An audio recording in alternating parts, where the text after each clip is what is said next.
welcome to Reads and Threads. My name's Kate. Hello if you're new here, welcome back if you're joining us again. Today we're going to be going through my September wrap up. This isn't going to be a hugely long in-depth video about all these books. I have managed to have my best reading month of the year and I did end up vlogging for it. So I will link all the vlogs that I did down below because I was participating in the Readathon Rebellion. So if you haven't checked those out, please go do that.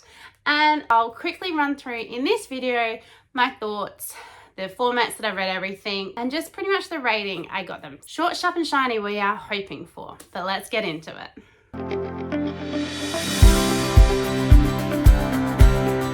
As always, we will do a few stats to begin with. I managed to read 13 books this month and I DNF'd another one. So 14 all up, but really happy with what I managed to get through. This is not going to happen again. I had the month of September off work because I was recovering from a surgery. So definite unique circumstances which I took full advantage of. Of those books, I read a total pages of 5,075 with average pages per day working out to 169.17 and an average page count of about 362.50.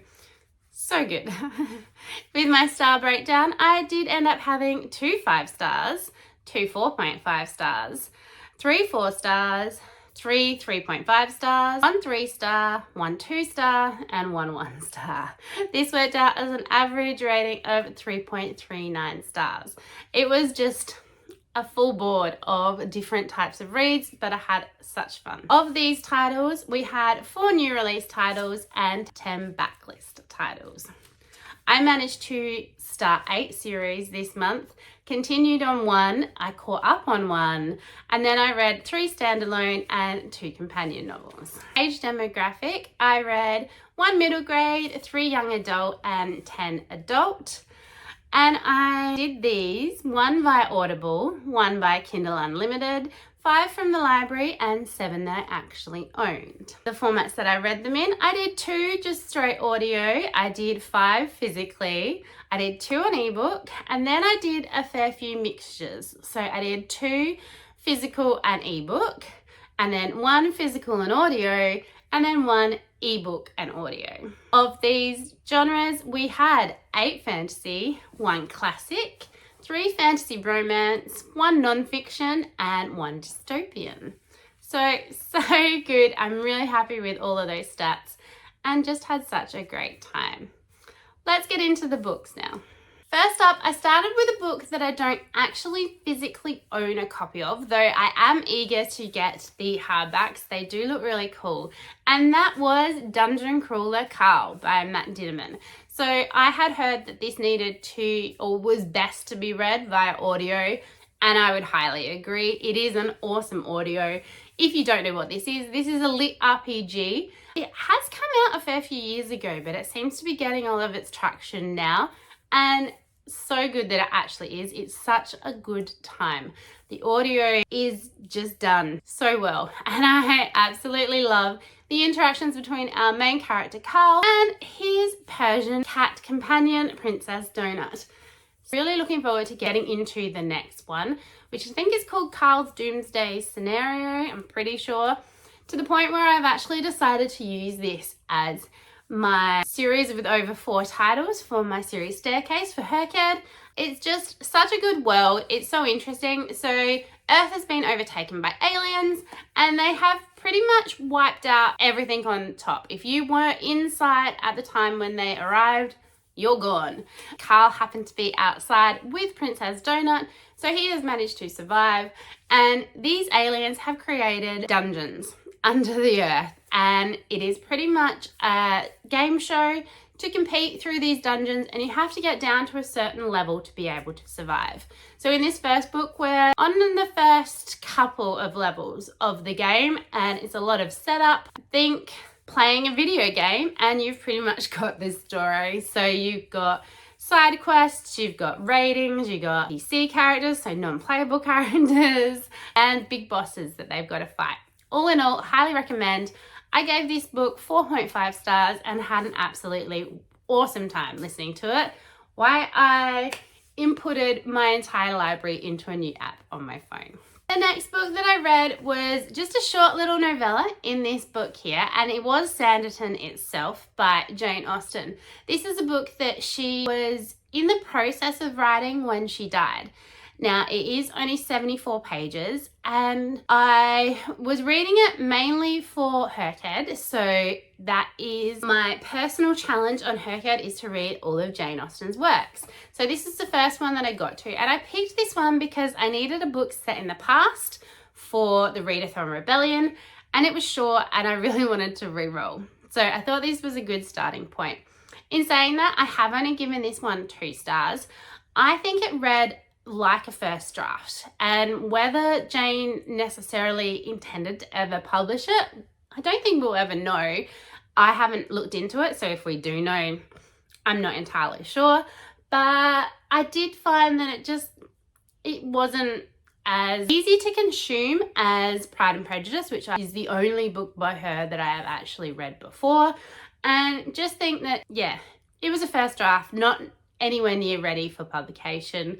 I didn't find the characters very easy to get into. There was a lot of characters, and it was the beginning of a setup of a fairly decent sized world by the sounds of it. So I'm glad that I've read it now, and we'll be getting to the other 2 little novellas that are in this book at some point, but could bump my first book off of my Herked challenge at least, and it did fulfill the prompt for the Readathon Rebellion. Next book that I managed to read is another one that I don't own a physical copy of, and that is Thief with No Shadow by Emily G. This one I've had on my TBR for an extremely long time, and I knew that it was going to work for one of my buzzword challenge books. I had to read a book with in the title, and it turns out I don't really have very many on my TBR that have with in the title. So I did have this one on my radar.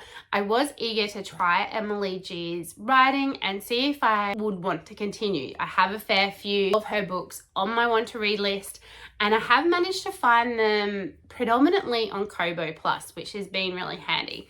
I did quite enjoy this, so I did end up managing to be able to include this in one of my first Readathon Rebellion prompts, which was to read a book from multiple points of view. So in this one, we are following a wraith, and she steals something that she shouldn't have stolen, and it doesn't go well. And she ends up putting another family at risk, and they are extremely upset with her choices. And she has done it altruistically. She's trying to save her brother, and she's been told that it's just a piece of jewelry, and she doesn't think that it's going to have any impact. And it's her coming to the realization that, one, it does, and also realizing that she can lean on other people, and that's okay too. I did quite enjoy it. There was a couple of darker points in this one, so it wasn't the nicest necessarily to read. I think this would be considered dark fantasy. It does have some monsters in it, so I did end up using it for other creatures in Herked for the spooky creatures. There are salamanders and all kinds of other things that are not very nice. Overall, I did quite enjoy my time. I've given it 3.5 stars, and I am eager to get to some more Emily G stuff in the future. So if you haven't checked her out, I did quite enjoy it. It does have a romance element as well, which was quite interesting. I think this one is just a standalone, so I don't know that we'll necessarily see those characters again, but she does have another series as well. So I would like to try one of her series and see how those feel. Next up for the Readathon Rebellion, I had to read a special edition. Now, recently I have acquired a fair few special editions of books, but I took this opportunity to read one that I had been eagerly anticipating, and that was Serpent and the Wings of the Night by Carissa Broadbent. This was my first Carissa Broadbent, and I do have the edition with the snake, and the actual hardback itself is so pretty. Like, absolutely love it. I just think they're so well done, to the point where I'm tempted to take the jacket off and display it on my shelves, just the hardback. And I had an absolutely great time. I've given this book 5 stars. I am super eager to see what's going to happen in Ashes in the Star-Cursed King.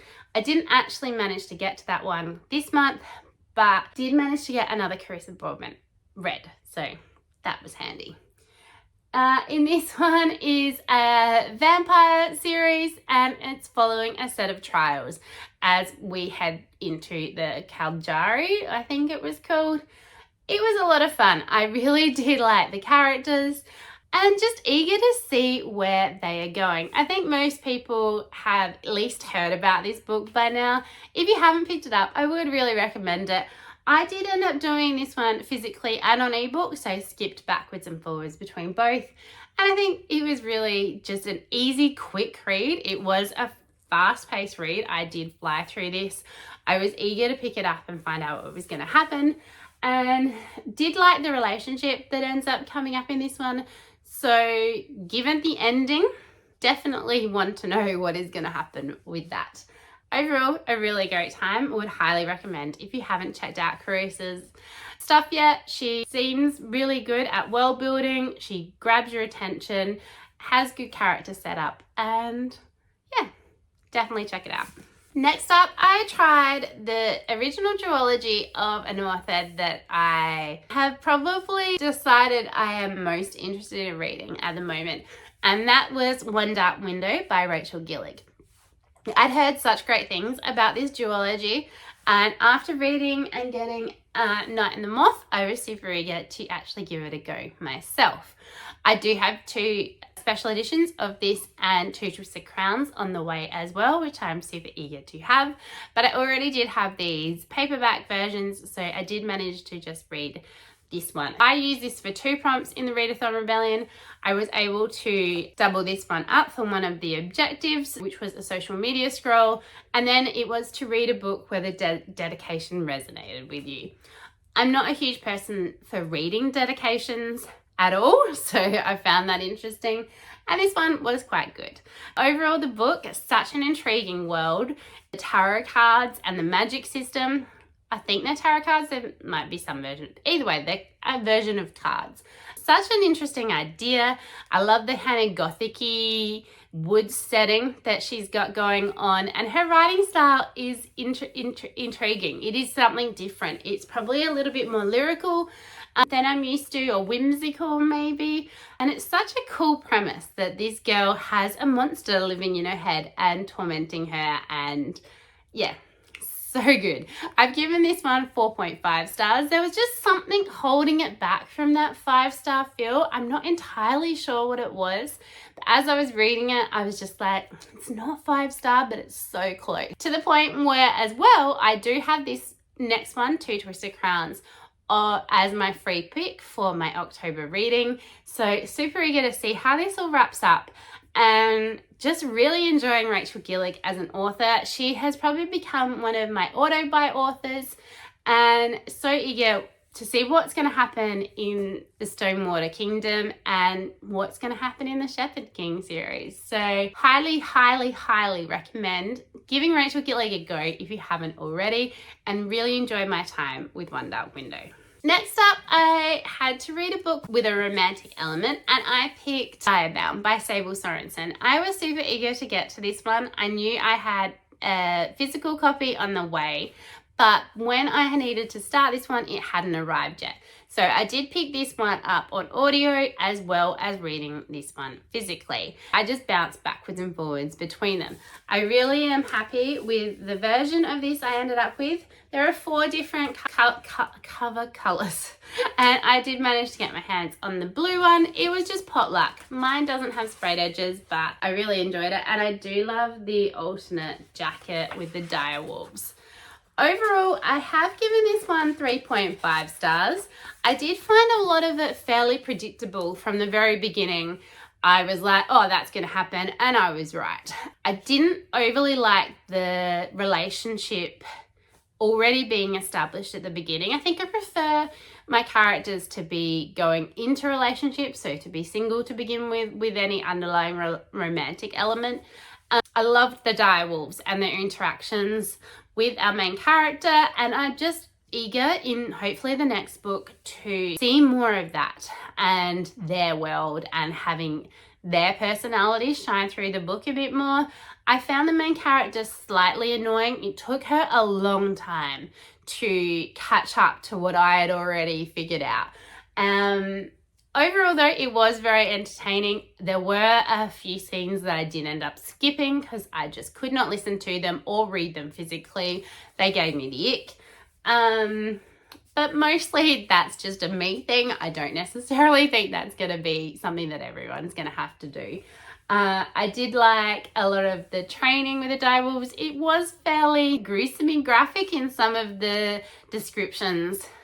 So just keep that in mind if you get a little bit queasy by death and gore and blood. But overall, still a really good time. I am still super eager to see what happens in this world. Like I said, love the direwolves. Pretty much any kind of animal companion I'm going to really enjoy. But overall, definitely worth checking out if you haven't already. But just maybe limit your expectations with how awesome this is going to be, because I know there are some people that have really hyped it up and are super raving about it. Okay, at this point of the month, we hit my DNF.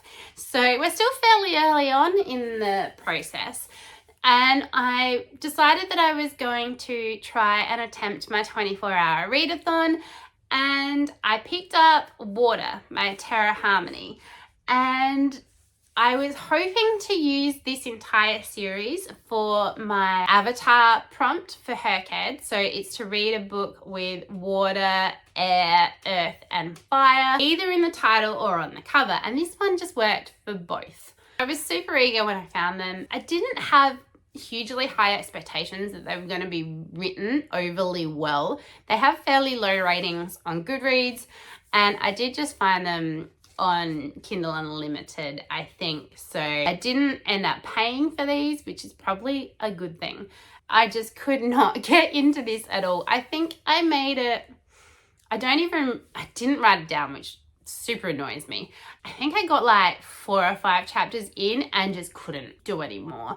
It was really badly written. The setup just wasn't great. This girl is kidnapped and held in a room. She doesn't know why. She attempts to escape and ends up forming some kind of magical element ability, I think is what happened. But the dialogue between the characters, the entire premise and setup, it really wasn't well written or well thought out. It probably could be really good. It just needs a bit more work, possibly. But overall, not one that I would recommend, to the point where now I have to figure out something else for my challenge. But that was my DNF. And hopefully someone out there has really enjoyed that book, but it's just definitely not for me. Okay, next up, like I mentioned in the previous clip, I was attempting my 24-hour reading challenge. One of the books that I did read partly through this day was my non-fiction book. So I did pull this on my TBR for September, and it is in there because one of the challenges for Herked is to read 5 non-fiction from different subjects, and thought that this was going to be one that I could read no problems, and that was Bookish, How Reading Shapes Our Lives by Lucy Mangan. I just thought, I'm a librarian, I'm intrigued, I like books, what's not to like? Yeah. Non-fiction and me already have a hard time going. It's not my thing at all. So I knew this was going to be a struggle from that point of view, but this book is literally just the author, telling us what she's read from early teens, so like when she's about 13ish, to now when she's in her 40s or 50s. I can't remember how old she was, so apologies. But it is just literally a rundown of her read list. A little bit about what she thought of each book and the different stages of lives, to the point where she's over told me about the books that now I don't need to read some of them at all. And there was a lot in there that I never would have picked up anyway. But I didn't really need to read her read list. And that was pretty much all it was. I'm not entirely sure what people take out of these. It's not something that I would ever pick up again. It was a struggle. I ended up going, after the reading challenge where I read like about 90 pages of it, I ended up breaking it up into just chapters and trying to finish those off every couple of days, throughout the month just to get through it. I'm hoping I will have more luck with the other 4 nonfiction that I do need to complete for the Hercad challenge, but I don't have hugely high hopes. To the point where if I was going to rate it, this is my 1-star read. I don't think I would ever recommend it to anyone, but then I don't like nonfiction and I did really struggle. So this might work really well for someone who is intrigued by books and wants some more suggestions. And her writing style is fairly easy, but there was footnotes through it all, and that I don't understand either. If you need a footnote, it's not worth it. To the point where I stopped reading all of the footnotes after the first couple. If you think that this sounds like something you're going to be interested in, definitely pick it up. You might really enjoy it. It just wasn't for me. Like I said, I was doing my 24-hour challenge and I knew I wanted a fairly short book to kind of bump me up and give me more of a sense of achievement.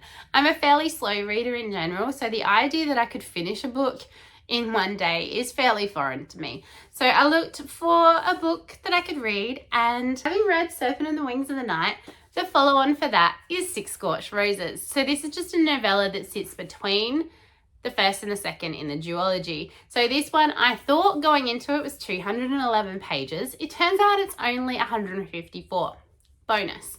And I did manage to get this one done in a day. I did really enjoy this one. I ended up giving this one 4 stars, just because it was a whole new set of characters. Being that short, I didn't really feel as invested in the story, though I was super eager as to the need to read this one, because I have been told you can't going into Ashes and the Star-Cursed King doesn't have the same impact if you haven't read this one. So super intrigued how that's all going to join together. If you do know, please no spoilers. I still haven't read Ashes and the Star-Cursed King. But yeah, did enjoy the characters that were in this one, and think I have some ideas about how it's all going to work out. So I'm intrigued to see if I am right. But like I said, this is just a little short story. So at the moment, sure, read it between. I don't know why though. Overall though, a really fun time. I'm really happy again with the edition that I do have. And again, we have a gorgeous naked hardcover, which I'm so happy I did manage to get my hands on, and love how they are all together on my shelves. This one though doesn't have any designs on the pages, which is a little disappointing, though it is quite thin. I don't really know what they would have done. But happy to have read this now and eager to move on to the next one. We are getting there. Next up, I picked up a fairly anticipated read for me. I had been wanting to pick this one up since it came out.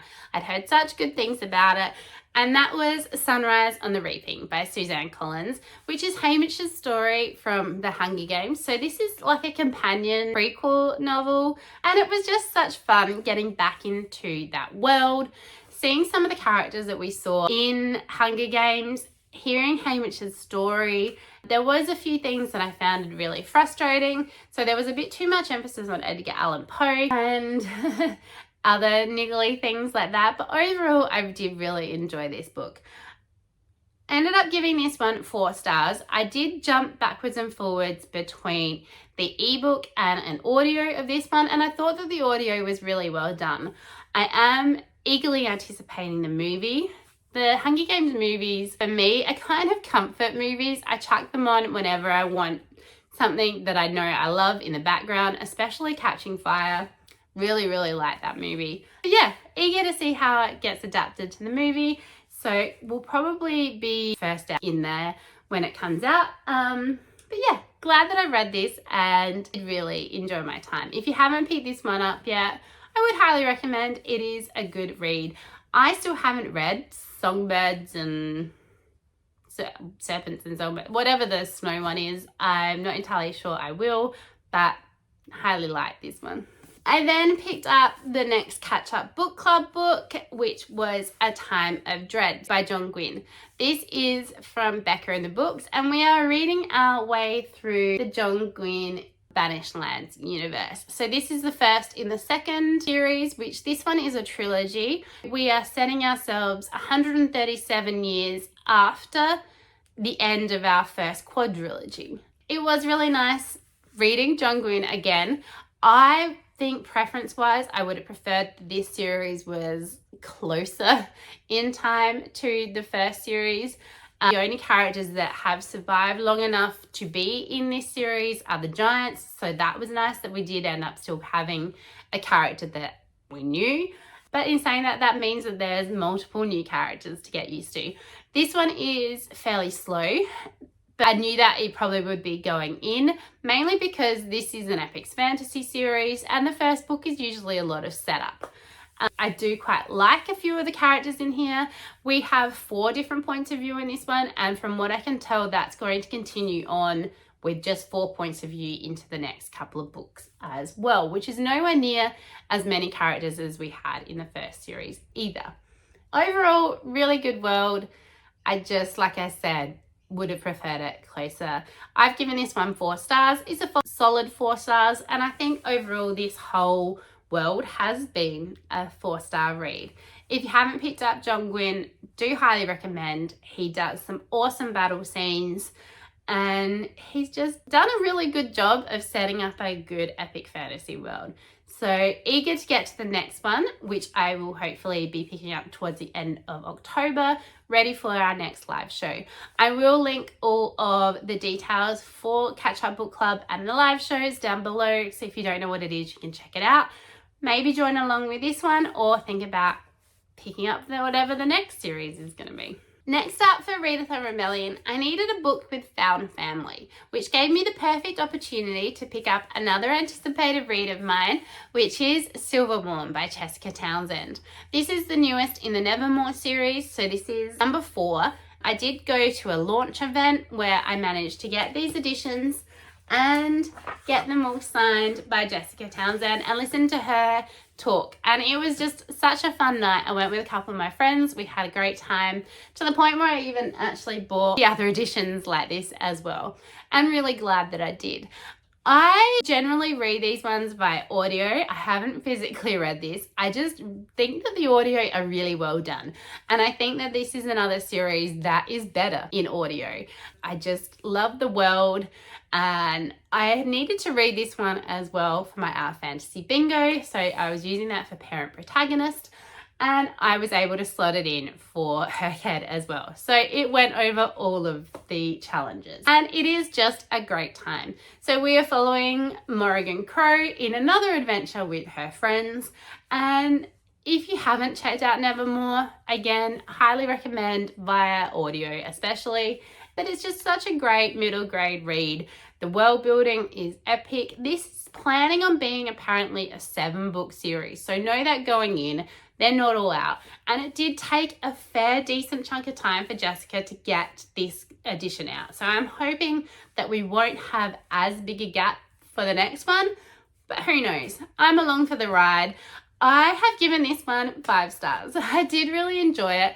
I think while I was reading it, because it was so long since I read Wondersmith and Hollowpox and all of the others, which I had read really quickly one after the other, they have all been 5-star reads for me. So this one did lose a little bit from the fact that it took me a minute to catch up to who all the characters were and all that kind of stuff. But I think if I had read it would have been an easy 5 stars. So I was umming and ahhing about whether I should give this one 5 stars or not. But I think overall it is a 5-star book. So that's what I've given it. Again, like I said, highly recommend picking this one up if you haven't already. Okay, we have 2 more to go. So next up, I picked up my book club book for my In Real Life book club, The Book Hose, and managed to fit it into my Readathon Rebellion as well. And that was Emily Wilde's Encyclopedia of Faeries by Heather Fawcett. This is the first in a trilogy. I think it is only going to be a trilogy. And it is all done in an epistolary fashion, so it's all journal entries. I did have this down as well for my fantasy bingo, so I was able to mark that off, and I have used it in my subgenres of choice for fantasy. This is a cozy fantasy, so this is only like the second cozy fantasy I have ever read. I don't know that it's necessarily my preferred way of reading cozy fantasy. I think because of the character setup and this world, and then the journal entries, this did read a little bit textbook. But I did really like Bumblebee as a character. I thought he was a great addition. And my sister listened to this on audio, which I didn't end up checking out, but she said that Bumblebee was just a really good time and super well done by the narrators. So if you haven't checked this one out, audio may be a good way of getting it read. I did end up reading this one fairly quickly. It didn't take me very long. I did like it enough. I've given it 3 stars. I will continue on with the next 2, and it's probably better knowing going into it that it is slightly textbooky. The magic was intriguing though. It was a bit weird at the end. Yeah. Overall, a good read. If you haven't picked it up, definitely worth giving a go. It's definitely not going to be for everyone. The format, the way that it's written, and then the fact that it's cozy fantasy. I know that there's a lot of people that don't technically get along with that, but it was a good time. Yeah, glad that I did manage to fit it in super close to the end of the month. And for my last book of the month, I picked up Fable by Adrienne Young. This I used as my fast-paced read, which was pretty much the last prompt of the Readathon Rebellion. And I had this one out, and I've been really eager to pick it up. I find the cover super intriguing, and then it was kind of like a pirate adventure story. And I really did have quite a good time with this. It is fairly fast-paced. I found that the action just moved the whole plot and story along. This is the first in technically a duology, I think, though. From what I can tell, there's like 5 books in the world overall. So I'm not entirely sure. Maybe it's really a trilogy, but I'm pretty sure when I first heard about this, it was sold to me as a duology. We are following Fable, and she has been abandoned by her father on this island and has to escape to prove that she is good enough to work for him. She finds out a fair bit along the way, and she meets another crew on a ship, and we've got a lot of found family element in this, and a bit of devastation as well. So it's left at a point where I am eager to find out what's going to happen. I did really enjoy my time with this. This is my first Adrienne Young, and it has definitely put her on my radar. So I would be eager to try some of the other stuff that she has done. Overall, I gave this one 3.5 stars. Like I said, had a good time. This is a teen YA book, so know that going into it. I think a lot of people find that sometimes those are written fairly young. I didn't find that with this one. I had a great time. Like I said, it was a good time. The only thing I think probably was one of the things that brought it down was that the romance element that they did end up putting in felt a bit more told, not seen. And it came up towards the end of the story and just seemed a little bit out of left field for me anyway. But yeah, overall, eager to get to the next one. I have found these ones, or the rest of the series anyway, I'm not sure about Fabled itself, on Kobo Plus, so I will be probably consuming most of them via that. And so this is it, all of the books that I have read over September. I had such a good time doing the Readathon Rebellion, and it is going to come back next year. It was put on by Mel from Melanie Reads. Again, all of that is linked down below. So think about checking it out next year. It was a board game style readathon, so you rolled a dice, moved the character around the board, and got prompts as you went. Like I said, such a good time competing in that. I did get a bookmark and a sticker, and I do have a t-shirt for that on the way. But yeah, definitely well worth checking out if you didn't this year. Super impressed with the amount that I managed to get through, and the fact that 2 of them were 5-star reads and then a fair few 4.5. It was just a lot of fun reading. I'm definitely never getting to that many again now being back at work. I don't see me being able to read that much in a month anytime soon. But hopefully, again, one day we will get there. If you haven't already, please do think about subscribing. I release a video at least once a week. I have also linked down below my Goodreads, my Storygraph, and my Instagram if you would like to come and follow me over on any of those. What did you manage to get through in September? Did you compete in the Readathon Rebellion? How did you go? How many books did you read? I'd love to know what you did manage to get to. What was your favourite read? If you just wanted to let me know that, give me some suggestions of others that I need to pick up. And let's just chat about some books. It would be great. I hope that you've had a great month, and I hope that wherever you are having a really wonderful day. And we'll see you next time. Bye.